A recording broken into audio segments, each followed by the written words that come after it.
Welcome है सभी का एम्पेरिकल इंस्टीट्यूट के इस चैनल के ऊपर। और आज जो है हमसे मिलने के लिए आए हैं विकास। और विकास जो है पहले भी आपने इस चैनल पे विकास को देखा होगा।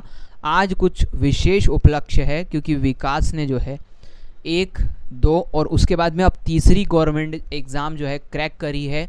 और ये एक शानदार मौका होता है, इसी वजह से हमने सोचा कि आपके साथ में इस चीज़ को हम शेयर करते हैं। तो विकास ने पहले ग्रुप डी का एग्ज़ाम क्वालिफाई किया है। नंबर 2 फिर आबकारी मध्य प्रदेश का भी एग्ज़ाम क्वालिफाई किया है जिसमें विकास की मेरिट फर्स्ट है एमपी में। और इसके बाद में अब जो है मध्य प्रदेश पटवारी का जो रिज़ल्ट आया है वो भी विकास ने क्वालिफाई किया है। और इसमें विकास मेरिट क्या है तुम्हारी? सर 23 मेरिट है इसमें विकास की। तो ये होता है कि गवर्नमेंट जॉब का यदि आपको तरीका निकल जाए, निकालने का ट्रिक पता चल जाए कि कैसे निकाली जाती है, तो आप भी ये कर सकते हो। तो अभी विकास से हम एक छोटा सा तरीका छोटे से एक इंटरव्यू में समझते हैं कि विकास ने इतनी सारी एग्ज़ाम्स आखिर क्वालिफाई कैसे करी। तो विकास थोड़ा सा अपने बारे में अब बताओ थोड़ा कि कैसे आपने ये एग्ज़ाम में क्वालिफाई करी है। यस सर, जैसे कि पहले तो मतलब ऐसे कुछ था नहीं कि मतलब अपन क्वालिफाई कर जाएंगे। फिर मैं जैसे कि कोचिंग आया था यहाँ पे, फिर टेस्ट जैसे कि होते थे। फिर से बोलना। जी सर, जैसे कि पहले तो कुछ ऐसा फिक्स नहीं था सर कि जॉब ऐसे मतलब लगेगी। ये मतलब सोचा तो था कि जॉब तो अपने को लेना है, पर तरीका नहीं एक पता था कि कैसे क्या रहता है। फिर जैसे कि यहाँ पे आता मैं शुरुआत में तो टेस्ट लेते थे आप, जैसे 2-3 ऐप थे उन पे से लेते थे फ्री टेस्ट वीकली जैसे कि लेते थे। तो तब तरीका भी बताया था आपने कि कैसे टेस्ट देना है, कैसे मतलब पूरे नहीं लगाना है जो आते वो। तब तो नंबर कम ही आते थे, मतलब शुरुआत में 25-26 ऐसे ही चलते थे, 30 से नीचे ही रहते थे। फिर पता मतलब ऐसा भी लगे क्या यार दूसरों के तो नंबर बहुत ज़्यादा आ रहा है, पर अपने को ये नहीं पता था कि उनका सिलेबस अपने से ज़्यादा हो गया है। फिर जैसे धीरे धीरे कोचिंग चलती रही, सिलेबस बढ़ता रहा। फिर लॉकडाउन भी आ बीच में, फिर कंटिन्यू छुट्टी पढ़े, फिर वापस वहीं पे मतलब जितना पढ़ा था उतना तो रिवीजन करते रहते थे। बाकी आगे का ऐसे गाइडेंस नहीं था कि कैसे क्या पढ़ना है। फिर बाद में जैसे कि अभी वापस कोचिंग चालू हुई थी, फिर मैं वापस आया। फिर जैसे जैसे सिलेबस कवर करते गए, फिर उसके बाद फिर जैसे टेस्ट देते थे तो उसमें नंबर अपने आप बढ़ते चले गए। फिर मतलब लगता था कि नहीं यार अपन कभी कंटिन्यू कर रहे हैं, अपन पढ़ते रहेंगे तो नंबर बढ़ जाएंगे। फिर जैसे कि ये कौन सा एमपी कांस्टेबल जो आई थी 21 में, फिर 22 में एग्ज़ाम हुई थी जिसकी, तो उसमें भी मेरा हो गया था, मतलब रिटर्न निकल गया था। फिजिकल नहीं मैं दे पाया था किसी कारण से। तुम्हारे कितने नंबर? रिटर्न में सर मेरे 66 नंबर थे, तो वो क्वालिफाई हुआ था। फिर मतलब तब से एक थोड़ा कॉन्फिडेंस भी लगता था कि मतलब अपन 30 नंबर आते थे टेस्ट में, 25, 26, 30, और आज 66 मतलब मेन एग्ज़ाम में ले आए, तो कॉन्फिडेंस थोड़ा बढ़ा। फिर जैसे ग्रुप डी की एग्ज़ाम थी तो फिर लगता था कि यार अपने को मतलब ये क्वालिफाई करना है। फिर जैसे कि मेरा कब शायद 18 तारीख को था पेपर, तो वहाँ पे दिया मैंने। तो अब मैंने कितने 70-71 मार्क का किए थे। तो उसमें मैक्सिमम तो यही रखा था कि जो अपने को आ रहा है वही लगाना है, ऐसे नेगेटिव नहीं देना है। फिर जैसे दिए, फिर वहाँ पे ये एनालिसिस किया, जैसे कि क्वेश्चन पता चले थे जैसे कि क्या आंसर है क्या नहीं। तो वहाँ पे फिर पता चल गया था कि अपन निकल रहा है अपना। फिर एक अलग ही ऐसे कॉन्फिडेंस बढ़ जाता थोड़ा पढ़ने का भी। फिर ऐसे दूसरों को भी बताया करते थे कि तुम भी मतलब पढ़ा करो, ऐसे कंटिन्यू रहो, करते रहो, हो जाएगा ऐसे।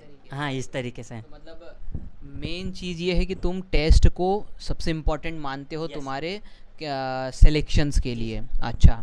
और दूसरी बात ये है कि जैसे तुम नोट्स पढ़ते थे, यस उन बच्चों के लिए मैं पूछ रहा हूँ जो जी बच्चे कहीं ना कहीं मार्गदर्शन ये चीज़ का चाहते हैं कि कितना पढ़े, क्योंकि तुम्हारी 3 एग्ज़ाम क्वालिफाई यस हुई है और बहुत सारों की एक भी नहीं हो पाती है। यस तो आखिर ऐसा क्या एक छोटा सा चीज़ तुमको एक ऐसा लगता है कि हाँ तुम दूसरों को भी देख रहे थे, यस अपने आप को भी देख रहे हो, आज तुमको ऐसा क्या लगता है कि तुमने कैसे हासिल कर ली ये 3 गवर्नमेंट जॉब?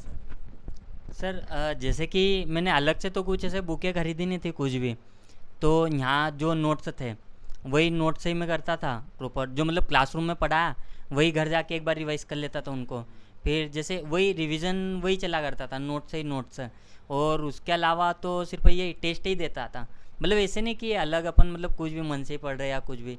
जैसे टेस्ट में जैसे कि कोई क्वेश्चन आए, कोई उसमें वो टॉपिक से ही आते हैं, तो वो टॉपिक अपने कभी कवर किए और उनमें से गलत हुआ तो उनका फिर वापस से रिवीजन करना पड़ता था सही बात। कि अपना ये क्वेश्चन गलत कैसे होगा, अपन ने पढ़ा हुआ है।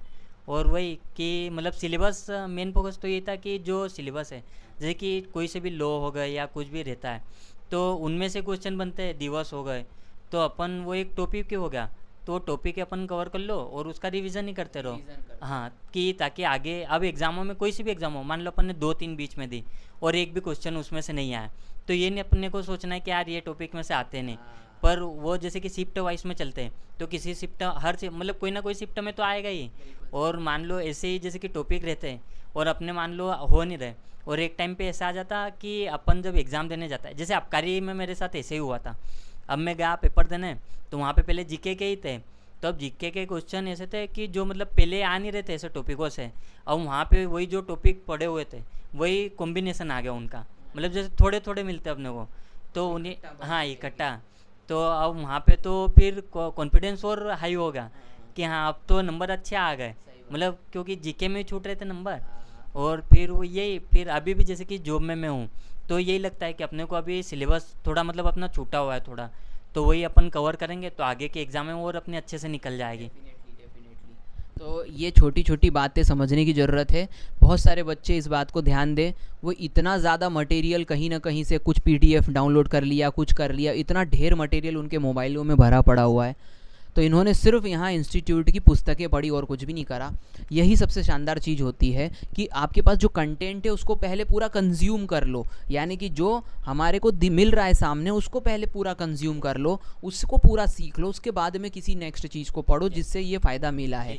नंबर 2, ये जो विकास ने कहा है मैं उसको डिकोड कर रहा हूँ कि कभी कभी क्या हो जाता है, स्टूडेंट सोचते हैं कि ये पूछ रहा है और ये नहीं पूछ रहा है, तो वो इधर पूरा ध्यान देना बंद कर देते हैं, इसके ऊपर दौड़ने लग जाते हैं। अगली एग्जाम में होता ये है कि वो दूसरा पूरा पूछ लेता है, जिसकी तरफ आप दौड़ रहे थे वो आपको कुछ नहीं मिला। तो ये सबसे बड़ी चीज़ होती है कि आप लोग ध्यान दें, बैलेंस तरीके से पढ़ें। यही बात थी विकास, बैलेंस तरीके से पढ़ें। तो ये जो चीज़ विकास ने बताई है ये एक सफल व्यक्ति बता रहा है, इसको आपको फॉलो करना ही चाहिए। नंबर 2 कि अब तो जो है वो 3 एग्ज़ामें हो गई हैं, कहीं ना कहीं मन में कन्फ्यूज़न भी है कि भाई ये जाएँ ज्वाइन करें कि वो ज्वाइन करें कि ऐसा करें वैसा करें, जिसके ऊपर हमने डिस्कस भी करा हुआ है। तो इस कन्फ्यूज़न के ऊपर तो हम बात नहीं करेंगे, लेकिन क्या ये बात कहीं पर सुनने को मिल रही है कि यार हाँ यार 3-3 निकाल दी लड़के ने नौकरियाँ और बाप रे बाप, और तो ये कोई एक्सपीरियंस किसी के तरीके से हुआ हो तो बताओ ये चीज़। सर जैसे कि तीनों में अब मतलब हो ही गया, और क्या, बस ज्वाइनिंग लेटर आने बाकी है, तो अब घर में तो सभी खुश है, घर परिवार में सभी। फिर तो विकास थोड़ा सा इंटरप्ट हो गया था, हमारा जो वीडियो है वो बंद हो गया था, तो थोड़ा फिर हमको एक रीटेक लेना पड़ा है, कोई बात नहीं। लेकिन मैं आपसे ये पूछ रहा था कि जो गांव वालों की खुशियां हैं, आपके घर परिवार की खुशियां हैं, 3-3 आपने गवर्नमेंट जॉब निकाली है, तो फैमिली सेटिस्फाइड होगी अब तो ऑब्वियसली, क्योंकि 3-3 निकाली है, तो आपके पास 3-3 ऑप्शन है, उसको हम छोड़ देते हैं कि आपका कन्फ्यूज़न क्या है कि उसको ज्वाइन करना है। लेकिन 3-3 यदि गवर्नमेंट जॉब आपने निकाली है, और 3-3 गवर्नमेंट जॉब निकालने के सबसे बड़े चीज़ को यदि आप मानते हो, तो कोई एक स्पेसिफिक छोटी सी चीज़ बता दो सभी लोगों को, जो उसको वो फॉलो करें, ब्लाइंडली फॉलो करिए, और जिसको आपने ब्लाइंडली फॉलो किया, और उसके बाद में फिर जो है हम इस इंटरव्यू को, छोटे से इंटरव्यू को ख़त्म करेंगे। सर यस सर जी, तो मेन तो यही है कि टेस्ट जैसे कि मैं लगाता था, आपने बताया था, तो तब तो ऐसे लगता था कि मतलब ऐसे ही दे रहे अपन, हम दे रहे ऐसे। फिर बाद में लगा कि जैसे जैसे ये आपका कौन सी कांस्टेबल की एग्ज़ाम मैंने दी थी, तो उसमें जब नंबर बढ़े तो कहीं ना कहीं लगता है कि टेस्ट की वजह से ही, क्योंकि टेस्ट और नोट से पढ़ते थे तो उसमें एक एग्ज़ाम जैसे ही रहता है कि एग्ज़ाम हमने दी। फिर उसके बाद जैसे कि सिलेबस तो अब हो रहा था, धीरे धीरे बढ़ रहा था आगे। फिर टेस्ट में ये हो जाती चीज़ कि हमने जो सिलेबस पढ़ा है वो क्वेश्चन तो हम कर लेते हैं, या फिर जो छूट रहे वो छूटने की वजह ये हो सकती है कि हमने रिवीजन नहीं किया उनका, या फिर हम टिक करेंगे तो गलत हो जाते हैं। बाकी ऐसे क्वेश्चन रहते हैं कि जो हम टिक नहीं कर पाते हैं, क्योंकि टिक क्यों नहीं कर पाएंगे, क्योंकि हमने वो कभी पढ़े ही नहीं, वो हमारे सिलेबस में नहीं है। और सिलेबस कैसे हो जाता, जैसे कि कोचिंग से जो नोट्स प्रोवाइड किए, पहले तो मैंने वो कंप्लीट कर लिए थे, क्योंकि टाइम टू टाइम जैसे कि लेक्चर लगते थे, तो वो जैसे जैसे कंप्लीट हो गए, फिर लगने लग गया कि मतलब अब हमने पूरा सिलेबस जो है ये कर लिया है। फिर टेस्ट तो कंटिन्यू चलते रहते थे, और वही उनमें क्वेश्चन भी देखने को मिलते थे कि जो सिलेबस से बाहर है, वो वाले क्वेश्चन भी लगता था कि ये करना है, पर मतलब उनको इतना ध्यान नहीं दिया। पहले तो ये फोकस रखा कि पहले जो सिलेबस हमें दे रहे हैं सर, पहले उसे कंप्लीट करना है, क्योंकि वो सिलेबस ऐसा है कि किसी न किसी एग्ज़ाम में तो क्वेश्चन आते ही आते हैं। मतलब वो तो फिक्स हो गया कि ये अगर हम इतना कर लेते हैं, अब वो हमारे ऊपर है कि हम जल्दी करें उसे या बाद में करें। तो इससे अच्छा है कि उसी पे रिवीजन ज़्यादा बढ़ा लेते हैं हम, तो वो हम जल्दी कर लेंगे। और उसके बाद टेस्ट दिए या फिर प्रीवियस ईयर क्वेश्चन लगाए, जैसे कि टेस्ट में भी वो रहती है फैसिलिटी, तो अब उनको हम देते हैं। तो फिर हमें पता चलता है कि जो हमने सिलेबस में किया है वो तो हम बना लेंगे। अब फिर लगता है कि एक हमें अब अपना दायरा बढ़ाने के बाद कि क्वेश्चन ऐसे भी रहते हैं कि जो पता नहीं कहाँ से पूछ लिए, देख पहली बार सुनते हैं हम। पर ये भी रहता है कि वो क्वेश्चन ऐसे रहते हैं कि जैसे कि हम नंबर पूछते हैं दूसरों से, जैसे कि हमें लगता है कि हमारे 70 नंबर आए, वहाँ का व्यापम के एग्ज़ाम में तो वही बता देता है, और किसी ने बोला कि मेरे 85 मार्क्स आए, तो फिर लगता है ना कि इनके कैसे आ गए, क्योंकि 70 तक हमें ऐसा लग रहा है कि ये तो हमने जो सिलेबस है वो हमने कंप्लीट किया तो हमारे ये आए। तो फिर हमें लगता है, फिर ये सोचने वाली बात हो जाती है कि हमने सिलेबस कंप्लीट हुआ है तो हमें अपना दायरा बढ़ाना है, कि जो टेस्ट लगाए या प्रीवियस ईयर क्वेश्चन दिए उनमें जो क्वेश्चन है वो हमें अब ढूंढने की ज़रूरत है कि ये इनका टॉपिक कौन सा है या कहाँ से आ रहे हैं। जब हम वो करेंगे तो हम भी वो जो 85 नंबर ला रहे उन्होंने भी यही चीज़ की होगी कि पहले सिलेबस कर लिया, फिर उसके बाद वही जो अलग से आ रहे हैं उनको उन्होंने कवर किया, तभी तो उनके आया। हाँ, सही बात है। बस यही कि फिर अभी भी लगता है कि सिलेबस मतलब और बढ़ाना है। हाँ, और अच्छे से जो नोट्स है वो तो अब हो जाएंगे, क्वेश्चन टिक हो जाएंगे। और जैसे कि जो एक्स्ट्रा जो क्वेश्चन आते हैं कि पता ही नहीं कहाँ से आ गए, तो धीरे धीरे पढ़ते पढ़ते वो भी आने लग जाएंगे। बस यही उम्मीद है कि आगे और भी अच्छी एग्जाम में निकलेगी। 100%। तो मैं इस छोटे से इंटरव्यू में आप लोगों को जो बता सकता था विकास के माध्यम से वो मैंने आपसे शेयर करा है। और विकास, उम्मीद करेंगे कि आप एक बहुत अच्छे पद पे इसके बाद में जाएं, और विकास की बातों को आप गंभीरता से सुनिएगा कि कैसे उन्होंने जो है मेहनत करी और छोटी छोटी बारीकियों पे काम किया, और आज उन्होंने 3 गवर्नमेंट जॉब निकाली है। भविष्य में आप भी ऐसे ही एग्ज़ाम निकाल सकते हैं। तो उम्मीद करता हूँ कि ये वीडियो आपको अच्छा लगा होगा। यदि ये वीडियो अच्छा लगा तो अधिक से अधिक लोगों तक शेयर करें, लाइक नहीं करा है तो लाइक कर दें, चैनल पे नए हो तो सब्सक्राइब कर दें, और सभी एग्ज़ामों की लाइव क्लासेस के लिए इस चैनल को ज्वाइन कर लीजिए। वीडियो देखने के लिए थैंक यू विकास, आप आए यहाँ पर और बहुत अच्छा सा इंटरव्यू दिया। सभी को थैंक यू वेरी मच।